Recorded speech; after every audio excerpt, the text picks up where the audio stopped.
From the New York Times, I'm Sabrina Tavernise. This is The Daily.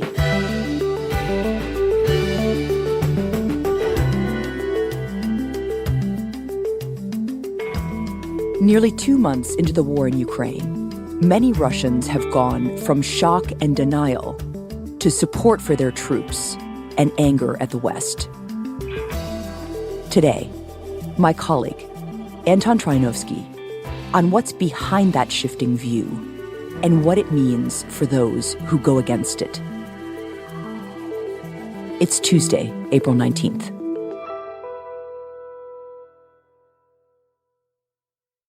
So, Anton, we've talked before on the show about Russians' views of the war. And at the start, there were some protests around the country, but fundamentally, most Russians didn't really believe that a full-fledged war in Ukraine was happening. So catch us up on what's been happening inside Russia since then. So you're right. Initially, it wasn't even made clear in the state media that what was going on was a full-fledged invasion.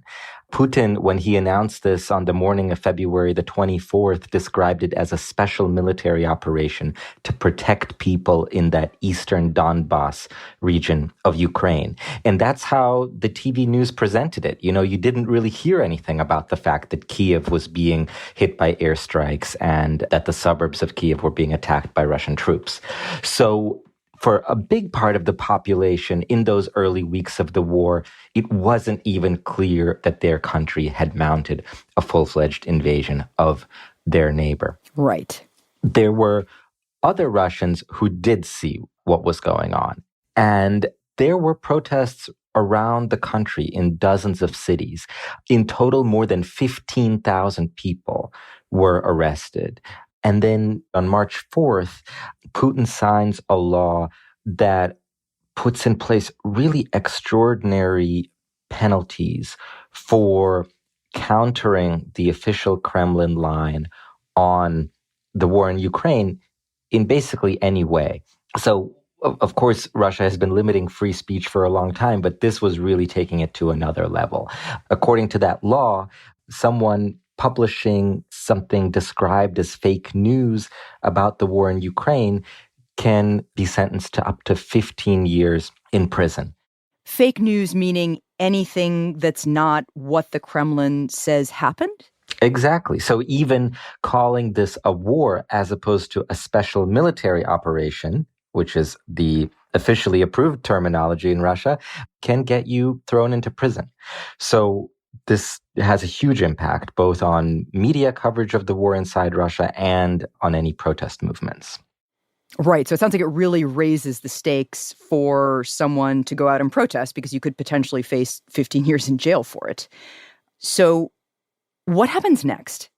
So what's happening in parallel is the war that's being fought on the economic front. Of course, almost immediately after the invasion began, the West put in place some really severe sanctions against the Russian economy, really much more intense ones than most people had anticipated. So in those early days and weeks, it really felt like the Russian economy was teetering on the brink of collapse. Regular Russians were seeing their savings evaporate with the ruble, the Russian currency, losing about half its value against the dollar. You saw empty supermarket shelves. You saw runs on basic goods like sugar. Wow. At one point, the Russian government even had to put out a statement assuring people there was no shortage of feminine hygiene products in the country because there was a run on those types of basic goods as well. And that was really kind of a shocking experience for people who had become used to their country being integrated into the global economy. So a lot of ordinary Russians are feeling quite a bit of economic pain and feeling quite stung. Yeah, and one thing that all this did is it really played into Vladimir Putin's narrative about Russia being under attack by the West. And that was an easier story to tell in a situation in which you had Western sanctions targeting not only Russian oligarchs or officials, but really, to many it seemed, the Russian people as a whole.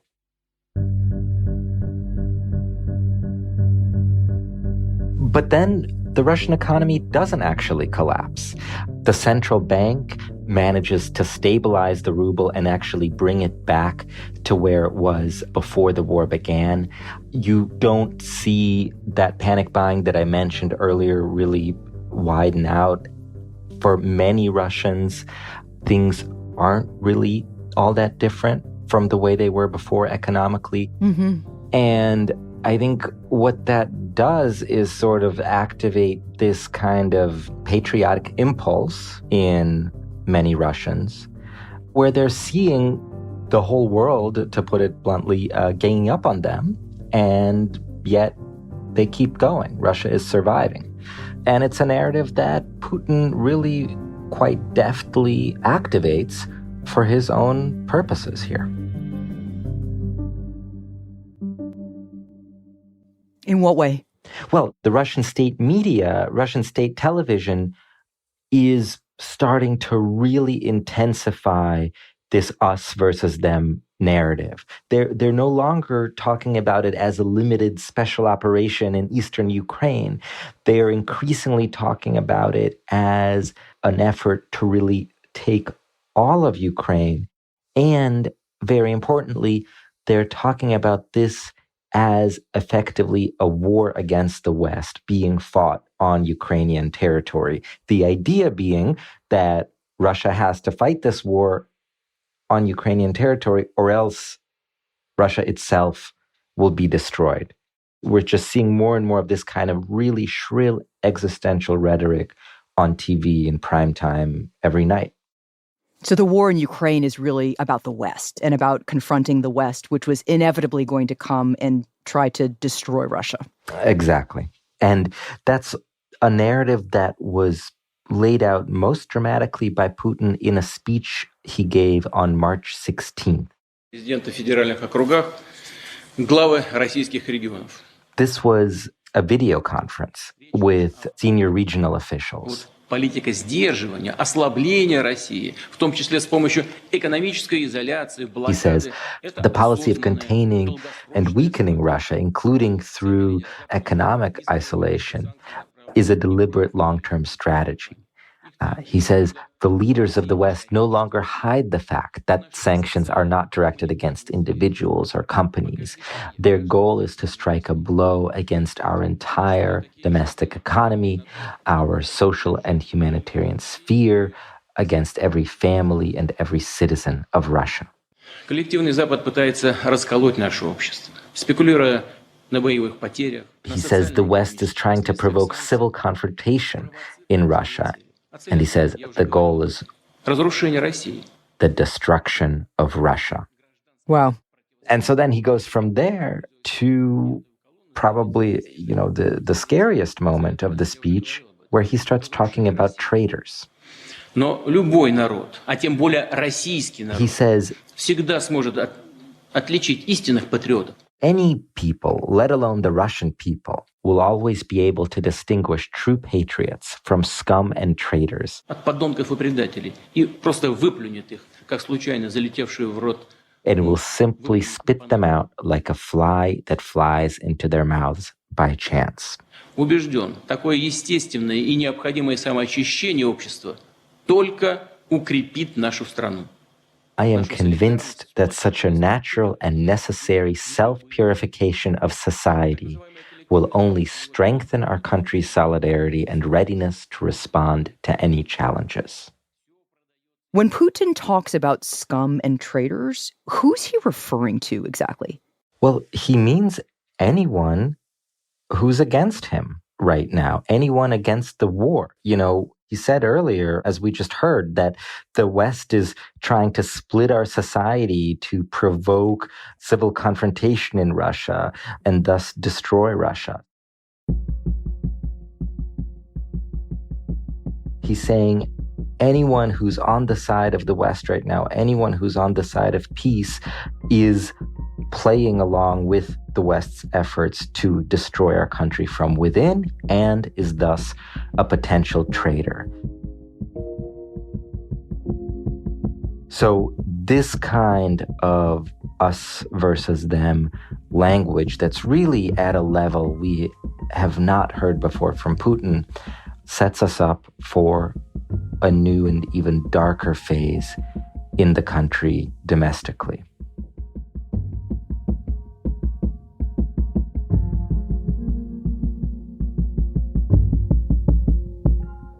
We'll be right back. I'm Michael Slackman, assistant managing editor at the New York Times, overseeing international coverage. When the Russian military decided to begin its attack on Ukraine, we were there. From the moment the invasion began, our reporters, photographers, videographers, audio experts were there to bear witness. We want to make sure that if a town hall is hit, if a hospital is hit, that the world knows, and they will know because our people are there putting themselves in harm's way, not for glory, but for a mission. It's our job to really try to figure out what the truth is, what the facts are on the ground. In the newsrooms of New York, London, and Seoul, we also have dozens and dozens of journalists working on 24-hour live coverage. The New York Times can help you fully understand what's happening with this war now and what it might mean in the future. If you want to keep up with what's going on in Ukraine, follow our coverage at nytimes.com/Ukraine. So, Anton, you talked about a new, darker phase in Russia domestically. What were you referring to? Well, I mean, over the years in the Putin era, you've seen this paranoid streak in Russian society about, people looking for hidden spies and traitors. And then this Putin speech, it really brings it out into the open. It really legitimizes it. And remember, he's speaking in that speech to senior regional officials. So it kind of sounds like an order, right? Right. It's kind of telling lower level officials all the way down the chain across Russia's regions that it's time to really keep an eye out for these traitors, that it was time to basically start a new wave of repression against dissent. So how do we see that play out, Anton? The most dramatic thing that you're seeing more and more on social media and in the local media is people are denouncing one another. So, not only are you seeing universities firing faculty members or expelling students who speak out against the war, but you're also seeing individuals reporting on one another. Здравствуйте, Марина. Это Антон Троиновский из New York Times. And I recently interviewed several people who had been informed upon by their fellow citizens. Вам сейчас удобно? One of them is named Marina Dubrova. She's an English teacher, 57 years old, way out on Sakhalin Island in the Pacific. So she was telling me she had been frustrated by all the aggressiveness in Russian society stemming from the invasion, stemming from all that vicious propaganda that we talked about. And she found a video on YouTube where kids were singing about peace in Russian and Ukrainian. And she decided to show that in school, show that in her classes. And she said, for some reason, this video somehow aroused something in them that I had not anticipated. I thought it would be all the other way around, that it would calm them down, but they somehow got all excited and we had a conversation. She said that a group of 5 or 6 eighth grade girls stayed behind after one of her classes and started quizzing her about her views on the war. She told them things like, Ukraine is a separate country, to which one of the girls replied, not anymore. She told them that, look, the whole world is supporting Ukraine. Are all of them wrong? She reminded them that it was Russian troops that went into Ukrainian territory. She said this is called aggression. And, we know that she said all this because she learned afterward that this conversation had been taped secretly by someone who was in the room and then made its way to the police. Oh, wow. So then what happens to her? So a few days later, the police come to the school, bring her to this police station. She's interviewed. They write a report. She's tried in a courtroom. She's found guilty of discrediting the Russian armed forces under that law that Putin signed on March 4th.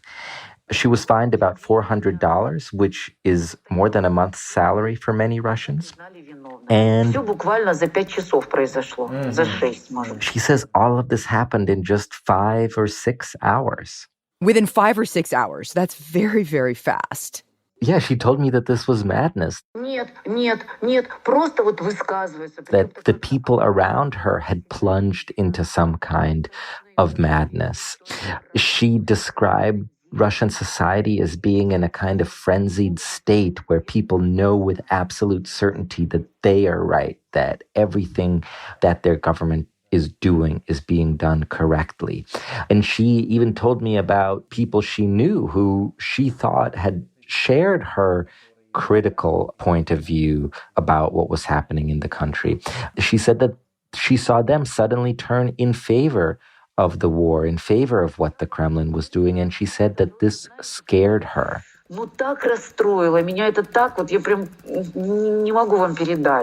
She told me it was all so upsetting to me, I just can't tell you.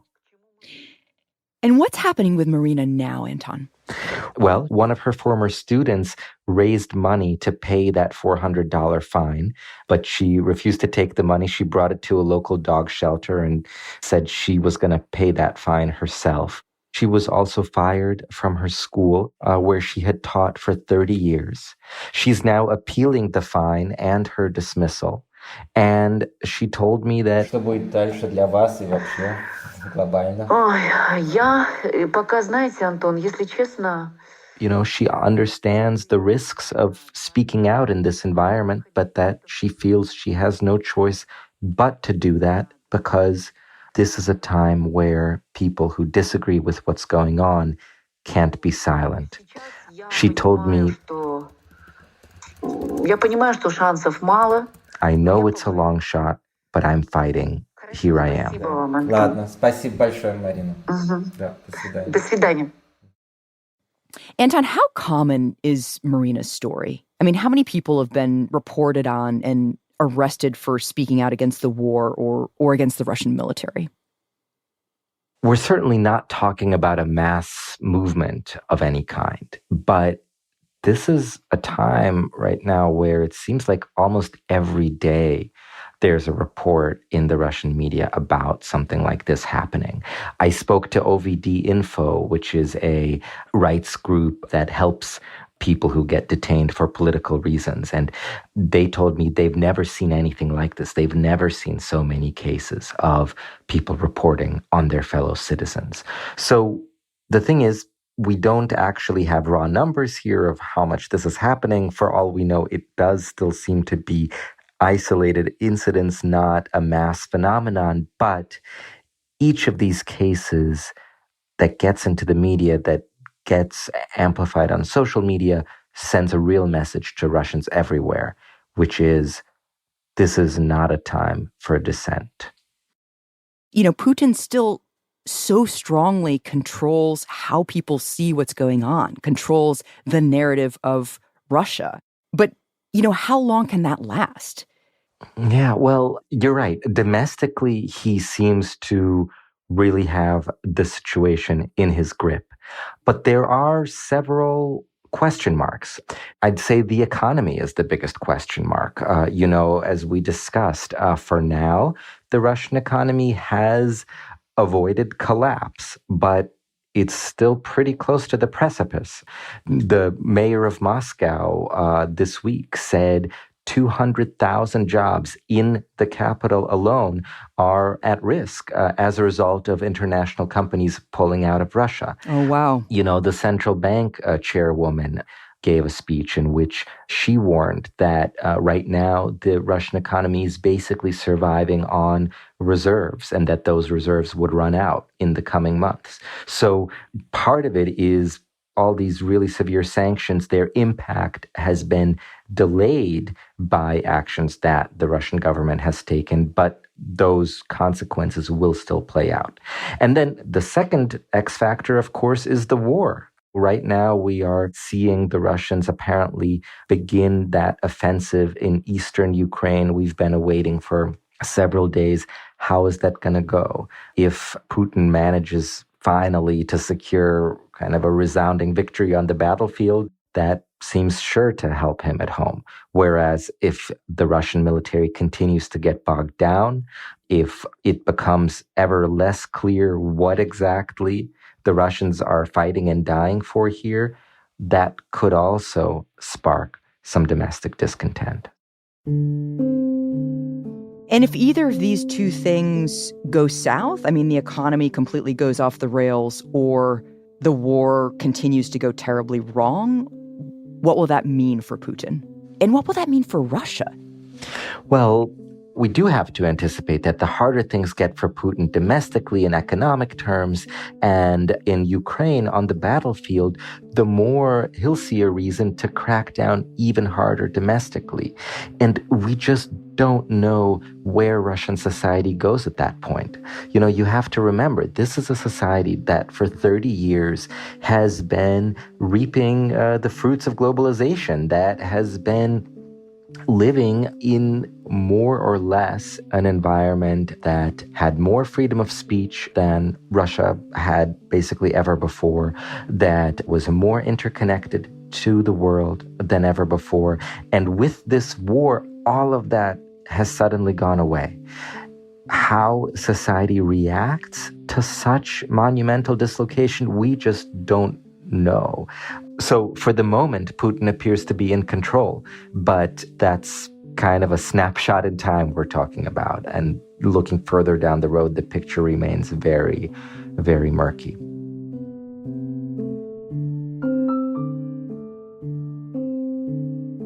Anton, thank you. Thank you for having me.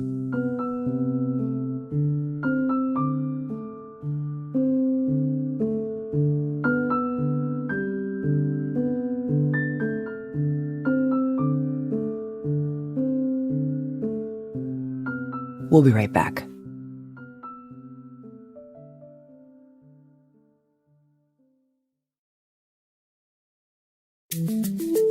Here's what else you need to know today. On Monday, Russia launched its long-anticipated full-scale offensive to take control of a key area in eastern Ukraine.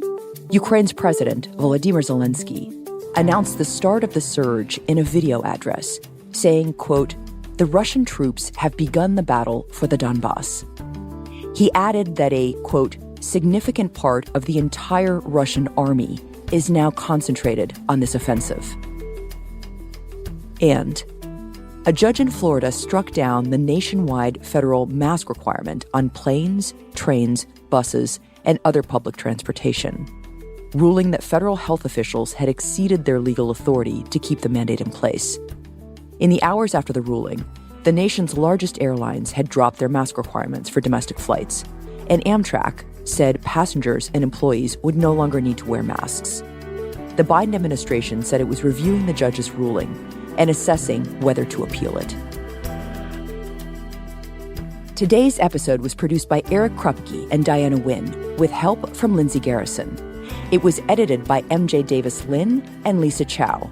Contains original music by Marian Lozano and was engineered by Chris Wood. Our theme music is by Jim Brunberg and Ben Landsverk of Wonderly.